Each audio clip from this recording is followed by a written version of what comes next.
Hey gang, hope you guys are having a wonderful, wonderful spring is here. And so I'm just kind of sweeping up my dojo over here, which is part of my Kokajur sanctuary. I finally did it. It's been a journey coming here where it all started, Kokajur, way back, literally 20 years ago, right here, where I looked at two dogs named Coco and Jordan and going through a divorce and saying, what should mommy do? And literally it was taking that breath and saying, whew, there's a lot that's happening. And that I'm just going to really believe in the process. And as I lied in the middle of my driveway, just crying because, you go through many things in life. And that's why it's just part of life. But if we don't go through some bad times, and find that diversity within us and who we are, and what our purpose is, and who we're going to go and meet along that lily, that season of life. And I've been so blessed.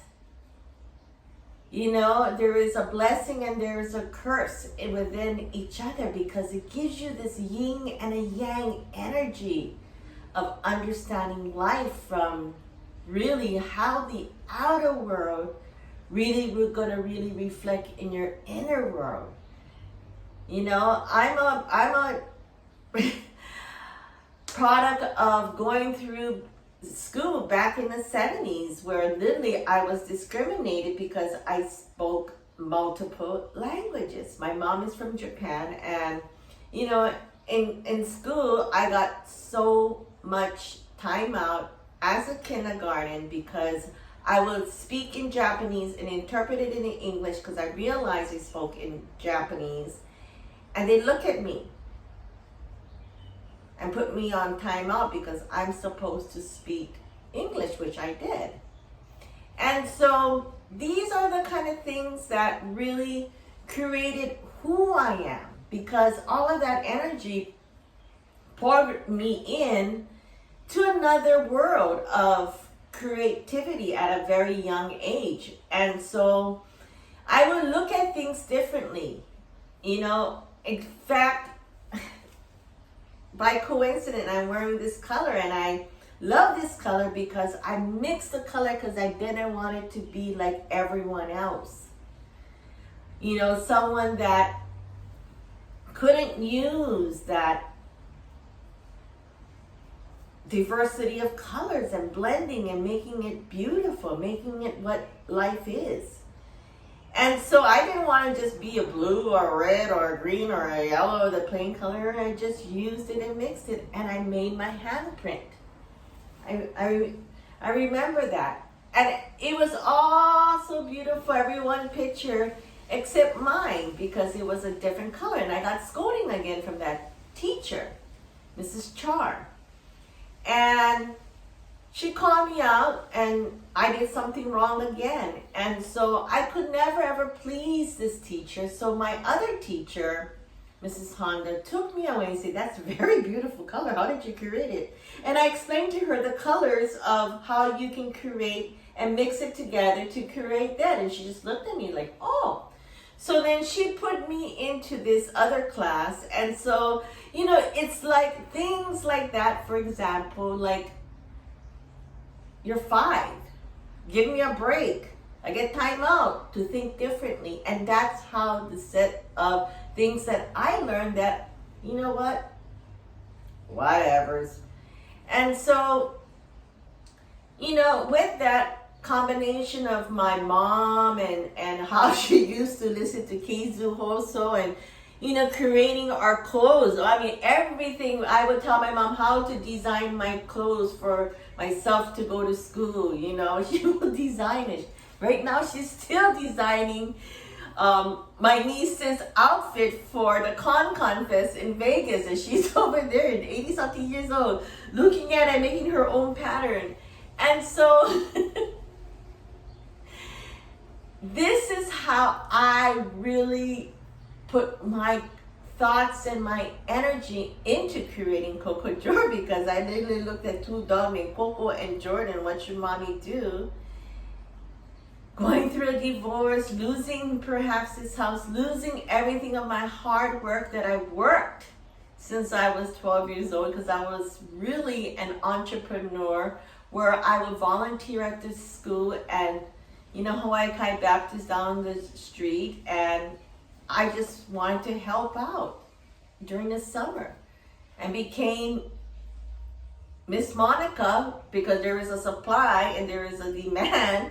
So why don't I open up a babysitting business at 12 years old? I used to make big money around this block babysitting the kids because they entrusted me. We used to have so much fun, and it's so funny because my best client was Judge Leland Spencer, and he lived down the street in Anchorage. And I used to take the kids over on a bike and make them a picnic by the fishing pond, and I still look over that till this day. And so literally, it's really about opportunity and believing and trusting in the process.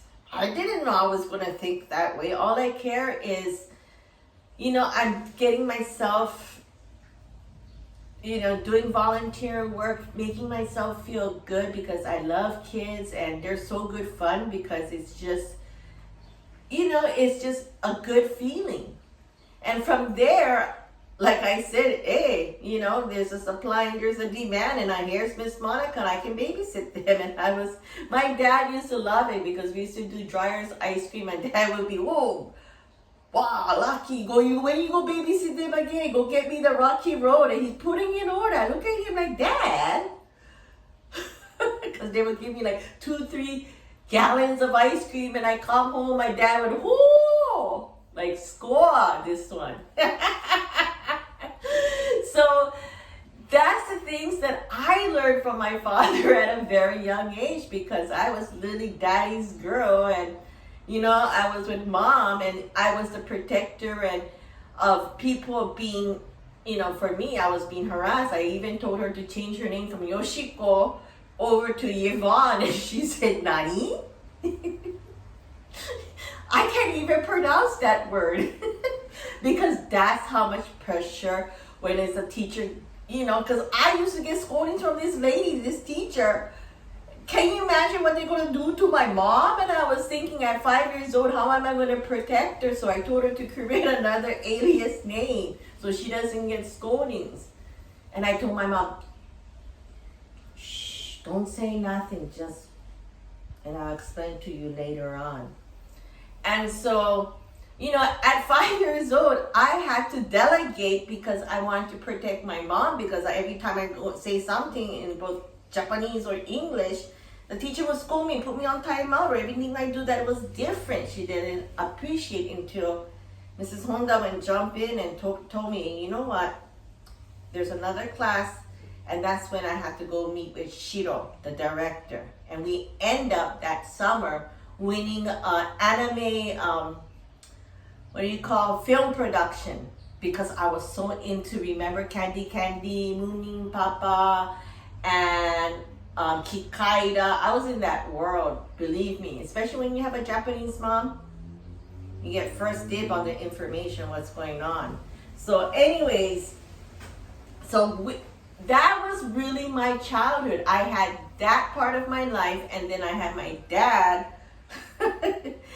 He was a very, very quiet but very interesting person. You know, he was good fun. I mean, my life was really living out here, born and raised out here in Hawaii Kai, was really due to Tony Okage-sama de my parents. thanks to them. I mean, you know, my father worked hard. I mean, before there was a Kaimana Beach Hotel, he worked hard, you know, scrubbing the floor down in Hotel Street, the Venice Cafe, because my grandfather was like, okay, people are coming off the boat. They like drink somewhere, so he made a jazz bar, Venice Cafe, right by where Aloha Tower is, a walking distance down the street, so they can party. And my grandfather knew what was, you know, what was going to happen here, out here in Honolulu, because he was like going from the plantation field from Hiroshima. And so all of these things about life, we all have a history. We all have a story. And so for me is I use this opportunity of reflecting back when I first started my company, and my good friend Thomas Woosley gave me this book, and just so happened I was just passing by it, and I thought this would be a very good opportunity to share my story and how I started literally out here in Hawaii Kai. Because all the diversity and all that thing that happened to me as a child back in the 70s, some people may or may have not experienced that, but if you're from a culture of a strong Japanese powerhouse of freedom, of fighting for their rights, like my grandfather did, because he got thrown into the concentration camp for being, you know, a man from Japan working in a plantation field, and then he was building one hotel called the Kaimana Beach Hotel, which is now today so beautiful. You know, his dream, his desire, his passion of what was coming forward is really through your sixth sense of how you really want to live life. It's this opu, which is the creation of life. You know, this is your guide. And luckily we are really centered. Hawaii is a center in the opu, close to the opu, the center of the earth, nearest to the earth. And so we get this vibration, this energy, this things of wisdom that our ancestors really lay upon us. I mean, the Hawaiians in their history and how it was the Queen Liliuokalani was overthrown, and all these things that happened, you know, how statehood became, and how, you know, I'm very, very honored and very, very grateful and pleased that my grandfather was part of that movement of changing the life of the Nisei and the Issei, and those that was really came to work here in the plantation field and then get thrown in because of who their DNA was. And so, you know, those are the kind of stories that I love to share, because you can see that I just kind of let the process happen. And 20 years ago, and from that 20 years, who I am today. And we all have that story, and it's just how we really use that opportunity. Because we can use that opportunity to really stay in the negativity or stay into so many things that we really don't want to do. And I think what happened in 2020 is a reset button. It's a reset button for everyone throughout the world, including Mother Earth. I mean, she was like, hallelujah. Everybody's going to start to understand about gardening. And now more people is understanding about the soil and about chemicals and pollution and all that things that happen within us, because really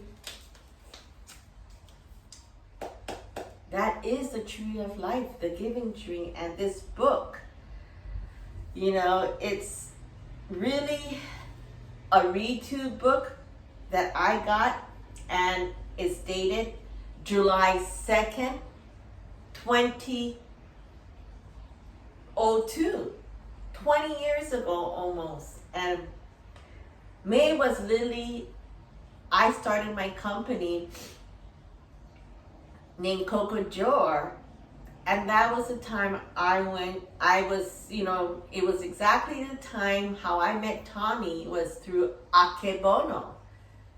And it was funny because they needed somebody that they could trust as a sister who can understand both English and Japanese. And literally, because of who I work for, Kokusai Kogyo Kyoya Company, the Osano family that owns all of Sheraton Waikiki, Royal Hawaiian, Moana Stir Friday. It was those wonderful times during the bubble days, which I just happened to be at the right place at the right time and had that opportunity. So all these things are all about how we really place ourselves in life. And given that opportunity, being at this age and celebrating 20 years of Coco Joe and celebrating life at 54, I mean, woo! I went through some ups and downs and so many things in my life that, I really, really going to focus this year because it's really a time to refocus. And I'm just going to read this from my dear friend Monica. People who reach the top of the tree are only there who haven't got the qualification to detain there at the bottom. And that's really something that I always say is really work from the bottom up. And when you rise with everyone. You give opportunities and chances, and that's why I'm so fortunate. So cute. He goes, and the author for Nikki, and he wrote plus Monica. And so this is a book, very simple book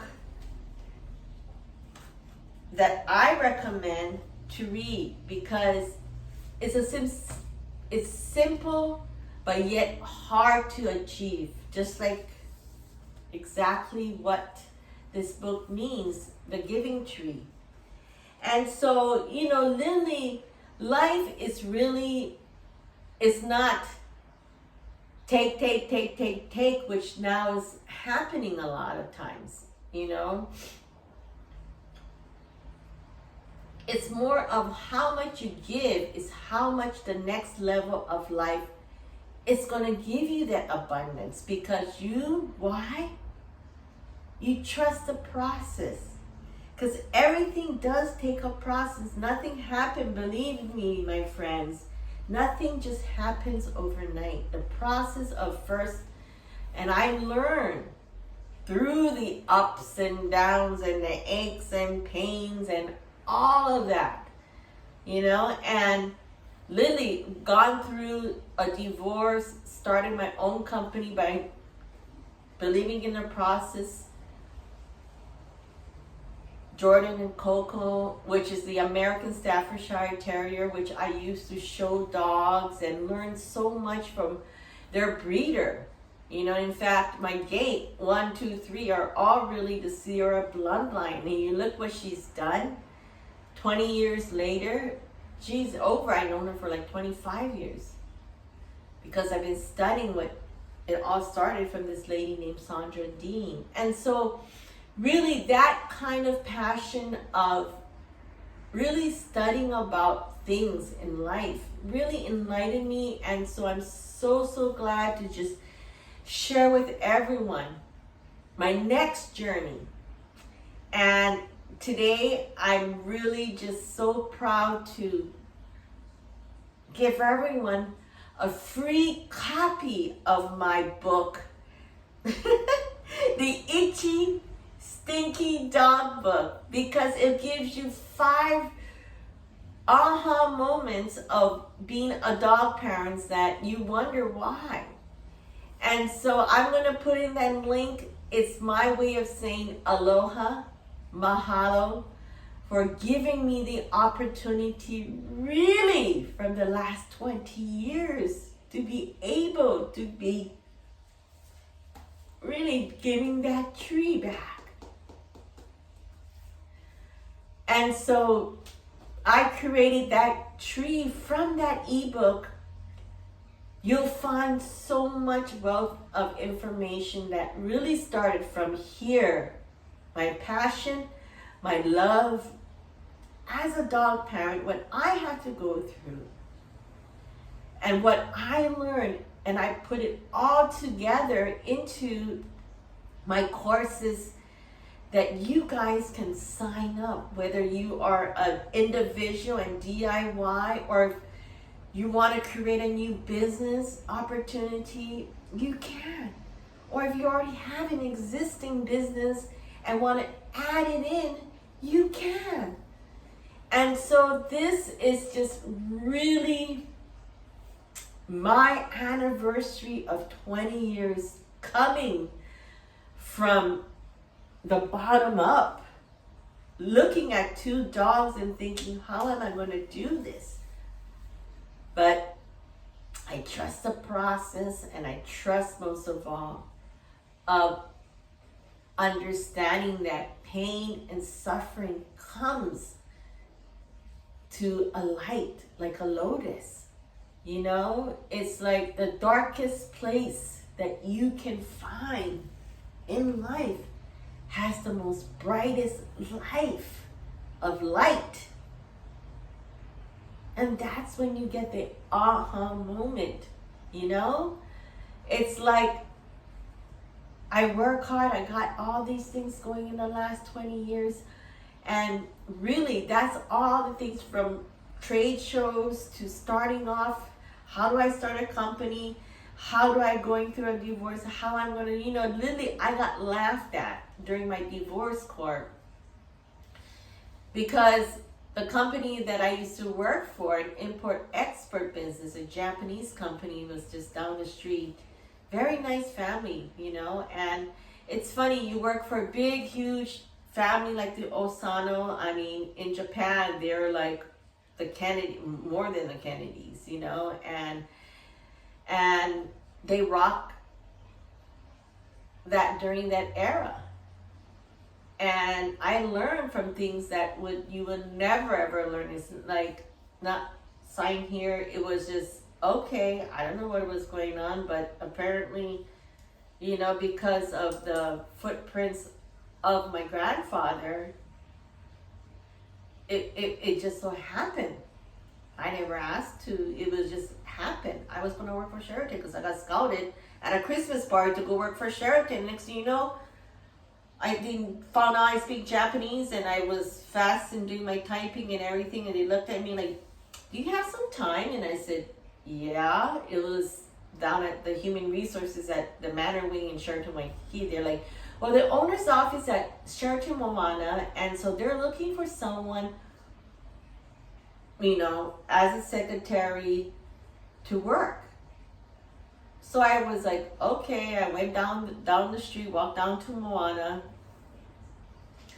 sat there with Mr. Hosoya and had a 4-hour interview.